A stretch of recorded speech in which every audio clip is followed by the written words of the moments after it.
Vous faites bien si vous nous rejoignez dans le 12h30 sur RTI2. Madame, Monsieur, bonjour. Les titres.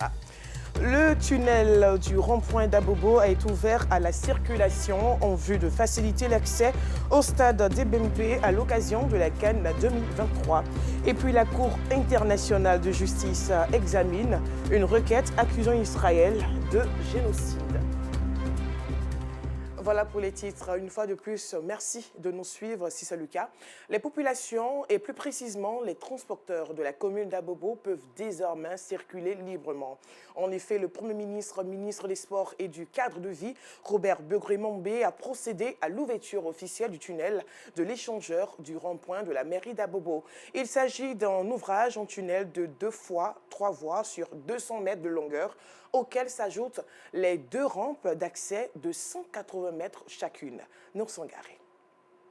Ce moment, ils l'ont attendu.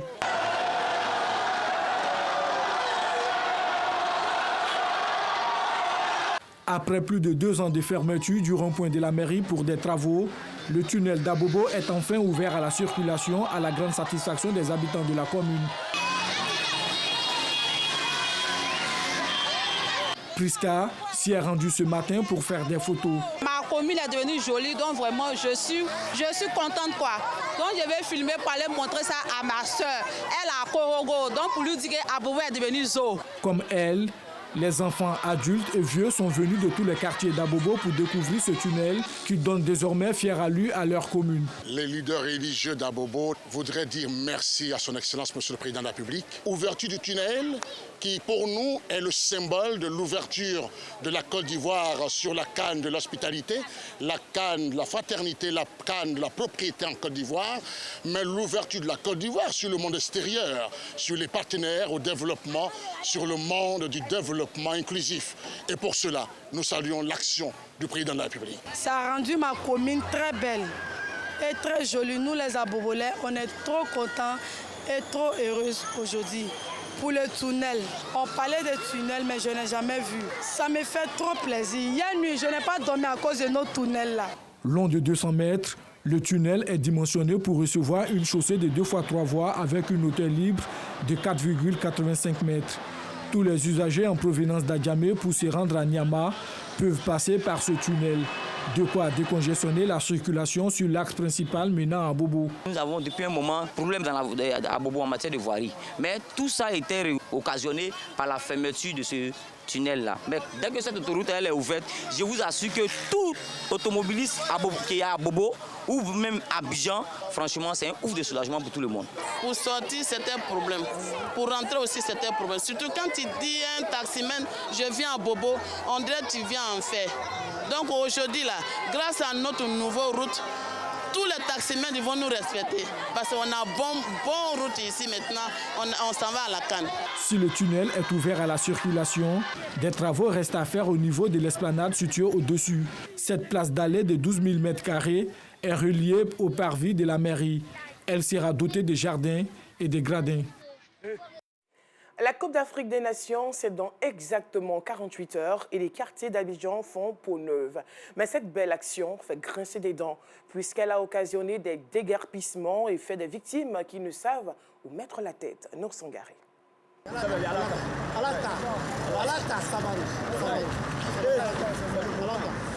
Les larmes aux yeux, tout effondré, ce bénisse du grand carrefour du quartier Andokwa dans la commune de Yopougon vient de perdre son magasin après 30 années d'activité. Nous sommes des pères de famille.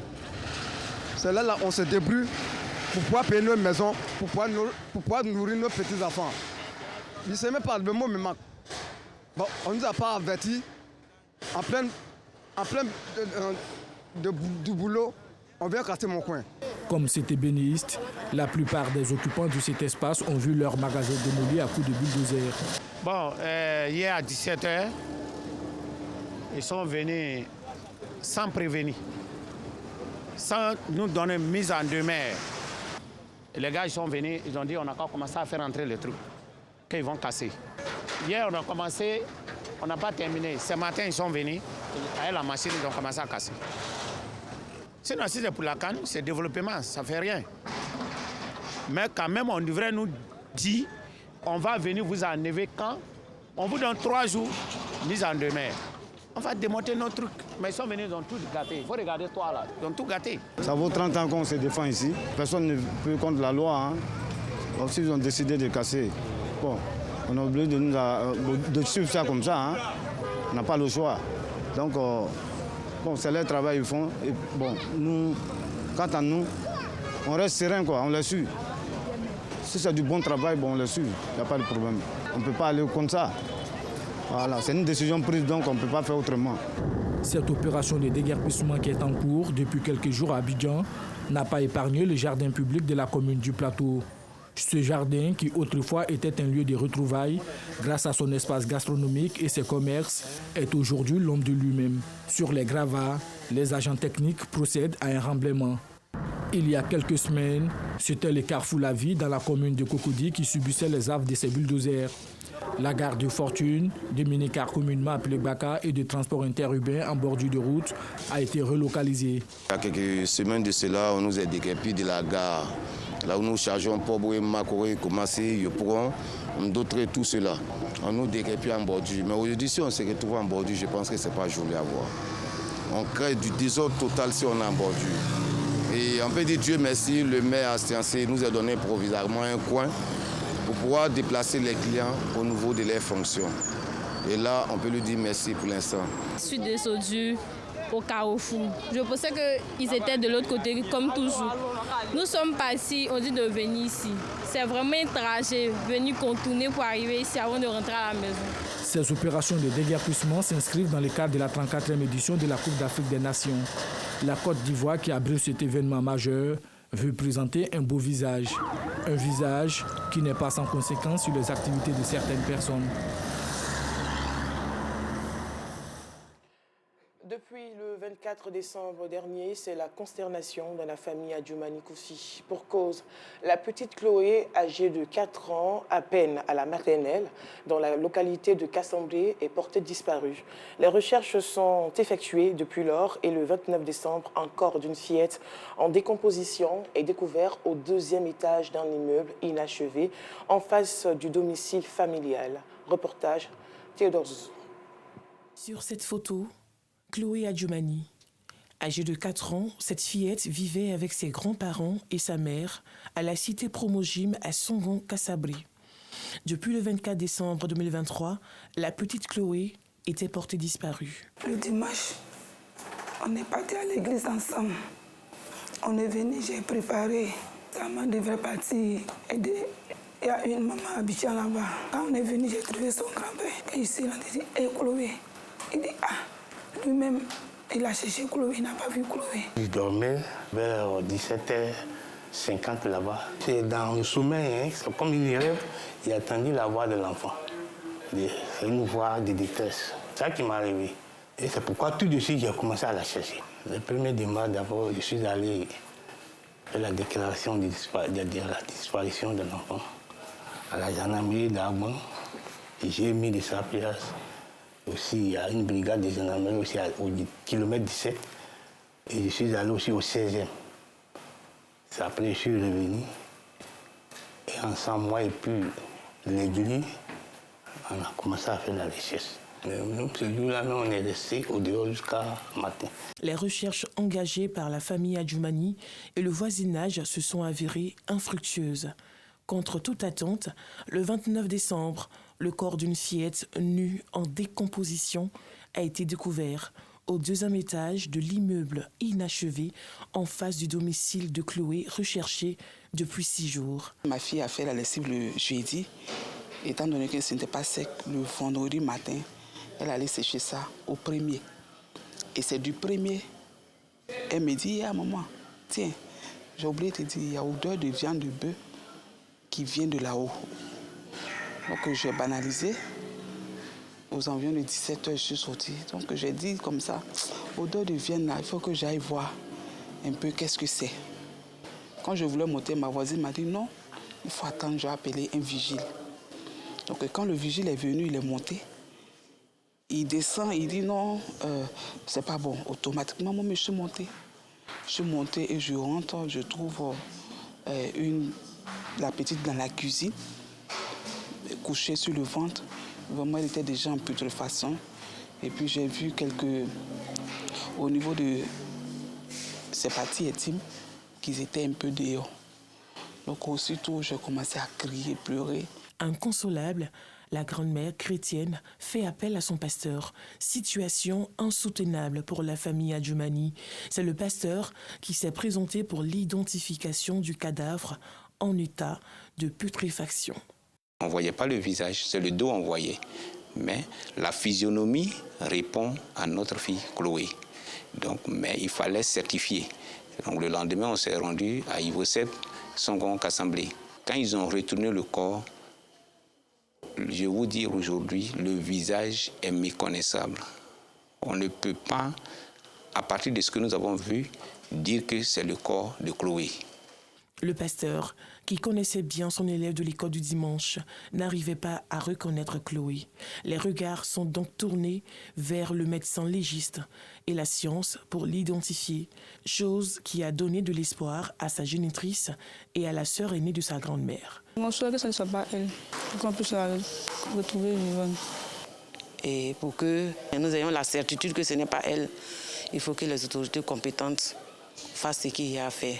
Mener les enquêtes, faire l'autopsie pour savoir si effectivement c'est elle ou c'est pas elle. Mais jusqu'à preuve du contraire, nous continuons d'espérer. Et si c'est elle vraiment, que justice soit faite. Près de 2 semaines après l'enlèvement du corps, la famille Adjoumani n'est pas encore située sur son identité. L'affaire, aux mains de la gendarmerie, suit son cours. Vivement que ce cauchemar prenne fin. Dans la commune la plus peuplée du district d'Abidjan, un incendie s'est produit dans une usine de fabrication de graisse à la zone industrielle de Yopougon. Heureusement, aucune perte en vie humaine. Cependant, de nombreux dégâts collatéraux sont constatés. Aïcha Guéry. Triste réalité dans la commune de Yopougon, zone industrielle. Dans la soirée du mardi aux environs de 16 h, une usine de fabrication de graisse et plusieurs autres objets ont pris feu. L'on enregistre plusieurs dégâts matériels. Un garage auto et un magasin de matériel neuf partis en fumée. Toiture décoiffée et voitures cramées témoignent de la violence des flammes. C'est parti de chez notre voisin qui fait du lubrifiant, des pneus, des bonbonnes et puis des insecticides. On stocke nos pièces de rechange ici. Et c'est même dans notre garage. À chaud, on ne peut pas évaluer. Parce que c'est des centaines de millions. Après leur intervention, les sapeurs-pompiers militaires font le point de la situation. On a été interpellés, alertés pour un violent feu en zone industrielle, l'enceinte de l'usine Tropic Industrie. Alors, en moins de 20 minutes, nos hommes étaient déjà sur les lieux et on a commencé à procéder à l'extinction de cet incendie-là. Donc on a procédé d'abord par l'enrayement des préparations, comme on le dit, pour empêcher le feu d'atteindre, on va dire, ces côtés ouest et est là, et maintenant procéder, proprement dit, à l'extinction du feu. Donc nous avons au total 5 engins sur les lieux. Les sinistrés se retrouvent dans la rue désespérés, ne sachant où aller. À mon retour d'Adjamé ce soir, j'ai constaté ma maison partir en fumée. C'est quelqu'un qui m'a prêté un vêtement de change. Nous demandons de l'aide. Cet incendie m'a causé beaucoup de dégâts matériels. Ce qui va arrêter mes activités, je demande de l'aide pour remonter la pente. Pour l'heure, les causes de l'incendie ne sont pas connues. Heureusement, aucune perte en vie humaine n'est à déplorer. Cependant, une enquête est en cours pour déterminer les véritables raisons de l'incendie. Hors de la Côte d'Ivoire, le groupe terroriste Chebab affilié à Al-Qaïda a mis la main sur un hélicoptère des Nations Unies dans le centre de la Somalie. La capture a eu lieu ce mercredi à la suite d'un atterrissage forcé de l'appareil. Pour rappel, le groupe armé Chebab est l'auteur de nombreuses actions en Somalie. Les terroristes ne font aucune différence entre civils et militaires. Fin mai 2023, le groupe armé avait revendiqué une attaque terroriste. Moins de 4 mois plus tard, une attaque des Chebab avait endeuillé la mission de l'ONU en Somalie. Et pour terminer, l'Afrique du Sud et Israël s'affrontent depuis jeudi devant la Cour internationale de justice alors que Pretoria accuse l'État hébreu d'actes génocidaires à Gaza, des accusations atroces et absurdes selon le président israélien Isaac Herzog. Selon l'Afrique du Sud, Israël rend ses engagements pris en vertu de la Convention des Nations Unies sur le génocide signée en 1948 à la suite de l'Holocauste. Fin de ce journal. Merci de l'avoir suivi. D'ici là, portez-vous bien.